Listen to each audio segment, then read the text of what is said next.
Bonjour à tous, soyez les bienvenus dans notre 3e épisode du challenge VAE de l'été 2020. Vous avez choisi de faire valider vos acquis de l'expérience et vous avez tout à fait raison. C'est une voie d'acquisition de diplôme qui est vraiment très intéressante car elle vous permet de faire valoir dans votre CV et votre recherche d'emploi un diplôme acquis et avec déjà une expérience, ce qui est vraiment positif et vraiment recherché par les recruteurs aujourd'hui. Je ne vais pas vous réexpliquer que quand on vous recrute, on vous dit « Ah ben non, vous n'avez pas le diplôme, vous ne pouvez pas », et quand vous avez le diplôme, on vous dit « Ah ben non, vous n'avez pas l'expérience ». Oui, mais enfin, il va bien falloir commencer un jour. Non, on a tous commencé un jour après son diplôme. Et bien là, bim, avec la VAE, vous avez les deux, l'expérience et le diplôme. Vous avez tout pour décrocher votre prochain job. Puis la VAE est avant tout une valorisation de son travail, de son engagement professionnel, de son engagement personnel auprès de ses collègues de travail, des usagers, de tout ça. Et c'est passer une VAE et l'obtenir, c'est faire reconnaître l'engagement personnel que l'on a dans son travail et les compétences que l'on a eu, je vais dire l'intelligence d'acquérir. Pourquoi l'intelligence d'acquérir? Vous prenez deux personnes, vous les faites entrer dans la même société, au même poste, tout juste sortis, on va dire, d'une école ou d'une formation, avec vraiment le même niveau, eh bien ces deux personnes vont évoluer différemment. Il y a celle qui va venir, celle ou celui, qui va venir au travail parce qu'il veut venir et qui va faire le minimum, c'est-à-dire voilà, moi on m'a demandé de faire ça, je le fais, ça fait pas partie de mon travail, non, ça je ne le fais pas. Et il va y avoir cette autre personne qui, elle, par contre, fait des choses avec beaucoup plus d'intelligence. On me parle, par exemple, d'une nouvelle circulaire. Au lieu de dire, d'accord, je l'applique, c'est, ah bon, elle découle de quelle loi? Qu'est-ce que ça va apporter? Qui va avoir l'intelligence, en fait, de se poser des questions de pourquoi, d'où ça vient, comment, pourquoi.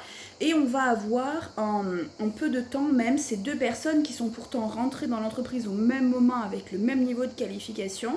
Une qui va poursuivre un travail, voilà, comme elle a toujours fait, et l'autre qui va progresser professionnellement et acquérir et apprendre un petit peu tous les jours de ses collègues, des situations, qui va poser des questions, qui va se questionner, qui va lire, qui va chercher. Et cette personne sera éligible à la VAE d'un autre diplôme parce qu'elle aura eu cette forme d'intelligence, de rechercher, de se questionner et non pas simplement d'exécuter bêtement. Pourquoi est-ce que je vous parle aujourd'hui de ces deux personnes qui évoluent différemment dans la société? Tout simplement parce que je vais vous parler, donc dans votre livret 2, dans la vidéo précédente on a vu qu'on allait lire dans sa globalité le livret 2 et qu'on allait s'appuyer très fortement sur le référentiel métier. Maintenant c'est le moment où on s'y met. Donc moi ce que je vous conseille avant de vous jeter dans les modules, c'est vraiment de commencer à rédiger les tableaux de votre parcours professionnel, de votre parcours bénévole associatif. Souvenez-vous que le jury n'a pas de lien, n'a aucune possibilité de savoir ce que vous avez mis dans votre livret 1. Donc ce sera répétitif avec ce que vous avez mis dans le livret 1, pas d'inquiétude. Et ensuite, on va vous demander quel est votre projet. Et bien voilà, ces deux personnes différentes dans l'entreprise, si elles devaient verbaliser ou écrire leur projet, la première personne vous direz, hors contexte d'une VAE bien sûr, vous direz quel son objectif, c'est de continuer à venir travailler tous les jours, de continuer à faire ce qu'on lui a appris avec beaucoup de sérieux et de poursuivre comme cela car ce métier lui plaît et c'est épanouissant et des supérieurs sont satisfaits de son travail ainsi que les usagers. Voilà. Après c'est tout à fait honorable, moi je suis ravie quand les personnes effectuent leur travail correctement. Donc, cette personne ne serait pas éligible à la VAE dans le sens où on lui dirait, d'accord, donc en fait, tu fais la même chose, bon, très bien, très consciencieusement, du premier jour où tu as commencé à travailler, que maintenant, 5 ans après, et à la veille de ta retraite, tu feras toujours consciencieusement la même chose que tu faisais déjà dans ton premier jour de travail. Donc, Je vais vous parler un peu plus en détail concernant le projet professionnel de cette deuxième personne dans l'entreprise qui n'a pas évolué de la même façon que sa collègue. Alors voilà, notre deuxième salariée est entrée dans l'entreprise.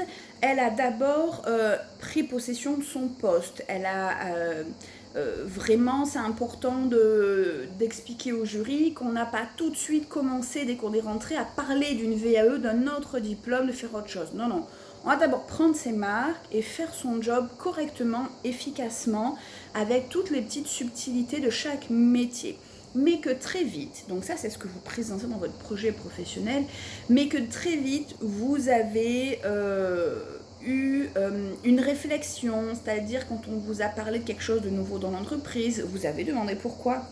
Et votre collègue, qui elle a un autre diplôme, a eu plaisir à vous expliquer d'où ça vient, pourquoi, comment, quelles en seront les conséquences, pourquoi avant on faisait autrement, pourquoi maintenant on fait comme ceci. Elle aura peut-être des petites histoires à vous raconter. Oh, mais tu sais, il y a 5 ans, il y avait déjà eu quelque chose de nouveau, mais là, ça avait été un flop total, vraiment. Ça avait été finalement un bilan négatif. Et d'ailleurs, on a arrêté d'utiliser cette technique ou d'utiliser cette façon de faire. Donc, voilà, il va falloir montrer dans votre projet professionnel, de votre livret de VAE, que vous êtes cette personne qui, au travail, se pose des questions, recherche, ne reste pas en fait avec voilà, maintenant tu fais comme ça, bon d'accord, maintenant je fais comme ça. Non, c'est pourquoi, c'est comment on pourrait faire encore autrement, comment on fait ailleurs, voilà, toutes ces choses-là, c'est vraiment l'esprit de la VAE et c'est vraiment ce que l'on veut voir ressortir dans votre projet professionnel. C'est-à-dire que vous expliquez que vous avez débuté dans cet emploi, que vous avez trouvé votre place, que vous avez acquis une certaine expérience et une certaine aisance, et que, alors pas forcément faire une formation, non, non, c'est vraiment des petits bouts, des petites miettes chaque jour. J'ai questionné mes collègues, elles m'ont expliqué, elles m'ont montré. Ensuite, c'est un collaborateur qui m'a conseillé un livre. Vous citez le livre et vous expliquez ce qui vous a plu dans ce livre en quelques lignes.